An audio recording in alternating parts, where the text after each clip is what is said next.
Coucou les âmes, une vidéo pour traverser en fait ces énergies au niveau du corps énergétique, du corps émotionnel et du corps mental. Donc il est important de veiller à son alimentation, privilégier les produits frais, non transformés, légumes, fruits, etc. C'est le moment également d'attaquer peut-être des cures de compléments alimentaires. Essayez aussi d'écouter des musiques qui vous font du bien, avec des énergies agréables, etc. Ça peut être aussi la pratique d'une activité physique, d'une activité également créative, dessin, chant, peinture, je l'ai déjà dit, etc. Veillez également à vos fréquentations, aux personnes que vous côtoyez, également à vos propres pensées, à essayer en fait quand vous avez des pensées négatives, etc., qui apparaissent, de les entendre, mais également d'essayer de passer à autre chose, etc., etc. Car là, votre corps énergétique, votre corps physique, votre corps mental, votre corps émotionnel est dans un gros reset. Et c'est vrai que jusqu'au mois de novembre, voire décembre pour certaines et certaines, suivant leur chemin d'incarnation, on peut sentir que ça pousse un peu les portes et les murs. C'est comme si en fait ça pousse et pour prendre sa place, mais également pour enlever ce qui ne nous convient pas, ce qui ne nous convient plus, ce qui nous limite dans nos attitudes et tout. Donc faites attention à ce corps physique qui peut être, on va dire, victime ou messager. Donc là, on est dans une énergie du chakra sacré. Le chakra sacré qui est représenté par cette carte au niveau de tout ce qui est l'abondance également. Donc on se place dans des configurations d'abondance. On voit des carpes koi, c'est un symbole de bonheur avec de l'argent au fond, de l'eau. Les finances, le pouvoir, la générosité, l'abondance.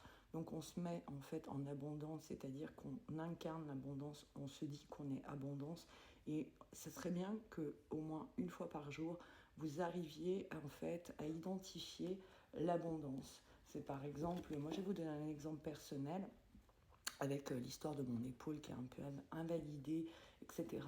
Chaque progression que j'ai par jour, vis-à-vis soit de la douleur, vis-à-vis de l'amplitude, vis-à-vis des prises de conscience, etc., m'invite en fait à être heureuse et à me dire bon bah c'est génial, au moins voilà ça m'apprend ça, j'avance à ce niveau-là, etc., etc. Donc ça peut être ça, ça peut être de réussir quelque chose, ou ça peut être de recevoir quelque chose, ou d'avoir pu donner quelque chose. À vous de trouver en fait ce qui vous motive au niveau de l'abondance. Donc là, on a une carte de transformation. On est donc la thématique de cette vidéo est justement pour les transformations énergétiques et arriver à traverser ça. Donc on est en train de se transformer, on accepte cette transformation, on accepte que ce qui existait hier n'a pas lieu d'être identique aujourd'hui, en tout cas pas de cette même manière. Nos envies, nos attentes, nos besoins évoluent, d'accord? Les cycles évoluent.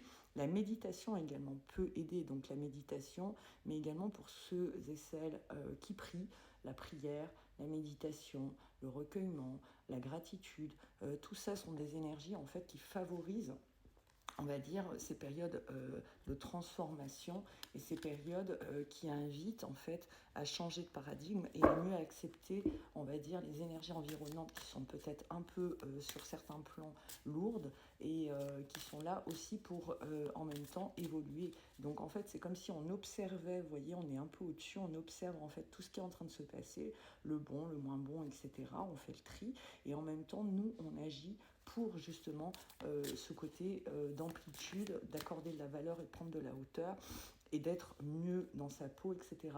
Là, on a la carte du scorpion qui ressort. Le scorpion, c'est une carte en fait de transformation, mais c'est une carte qui invite également à une introspection.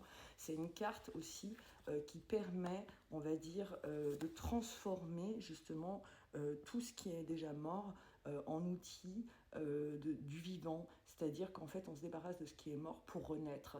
Il y a un peu cette phase-là. C'est également une carte sur le territoire, c'est également une carte qui propose dans cette introspection, fait la paix intérieure pour arriver à être dans une paix extérieure. Le Scorpion apporte aussi des réponses sur ce qui est donc le territoire, notre territoire, ce qu'on autorise et ce qu'on n'autorise pas. Également une carte qui invite à une espèce de protection, de vigilance sur les mensonges qu'on peut se raconter ou les mensonges qu'on nous raconte, sur tout ce qui est en lien avec l'ego. Donc là, vous voyez, je suis en train de chercher un petit peu les mots-clés au travers de l'ouvrage qui accompagne cet oracle, donc la vérité, la vengeance, la clarté, le territoire, l'intrusion, la défense, l'attaque, la sexualité, la perversion, les frontières et le passage à l'acte. J'avais mis en pause la vidéo parce qu'il y avait un petit bruit et j'avais peur que vous ne m'entendiez plus. Donc c'est une invitation en fait à définir votre territoire. Est-ce qu'il est bien respecté par votre entourage? Savez-vous poser des limites? Le Scorpion vient vous aider à mettre à terme avec toutes les sensations d'envahissement et d'intrusion.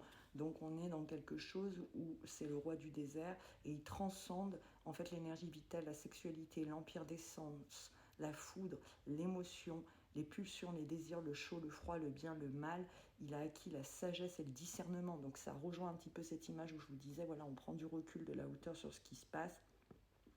Le Scorpion assume pleinement sa foudre et sa puissance dans son glaive. Il chasse pas, il foudroie ce qui a besoin de l'être et ce qui n'est pas à sa place. Donc cette carte, si elle apparaît, c'est pour aider, d'accord. Le Scorpion aide à mettre, comment vous dire, sa puissance au service de la vérité. Pas la vérité qui nous arrange, nous, humains sur la Terre, où on se fait ces petits films, ces petits trucs, où on ne veut pas s'avouer, justement, là où il n'y a pas de justice, etc. Donc c'est vraiment une carte qui représente tout ce qui est en lien avec la justice, avec le territoire, avec la traversée du désert, où justement il est capable de survivre et de ne pas se laisser mourir, etc., etc. Donc on résume, on récapitule, on enregistre si vous voulez ce post, likez, partagez, abonnez-vous, parce que là, c'est des clés et des outils pour pouvoir traverser cette période de l'automne, du mois d'octobre et du mois de novembre, je vous ai dit pour certains et certaines jusqu'au mois de décembre. À la prochaine nouvelle lune qui va avoir lieu, là on va arriver sur la pleine lune, on va terminer ainsi de prochaine nouvelle lune, il y a encore d'autres énergies qui sont en train d'arriver. J'avais fait des vidéos cet été en vous informant des cycles lunaires là, qui allaient s'accélérer et apporter beaucoup de choses. Le mois de novembre, pour moi, va être assez décisif. Alors après, je vous ai dit, il y a des astrologues qui parlent de Pluton, etc. Certainement dû à cette énergie-là, dû également au timing divin. Donc tout est en fait aligné, mais à nous de nous ancrer, de nous centrer. N'oubliez pas ce qu'on vous disait sur 2024, on s'ancre, on s'aligne, on est dans l'équilibre pour pouvoir justement être dans une matière, donc sur la vraie vie terrestre, et pouvoir bâtir avec stabilité les choses. N'oubliez pas que là, on est sur un cycle qui se déclenche sur plusieurs mois, plusieurs années, avec des étapes successives. Prenez soin de vous. N'hésitez pas si vous souhaitez une consultation individuelle par téléphone ou WhatsApp. Vous trouverez mes coordonnées, Laetitia JM, vous retrouverez mon numéro, etc. sur mon site internet. Et les séances permettent d'avoir des guidances, des soins énergétiques justement, pour renouer avec toutes vos énergies et recouvrement d'âme et compagnie. Bien à vous, belle fin de journée.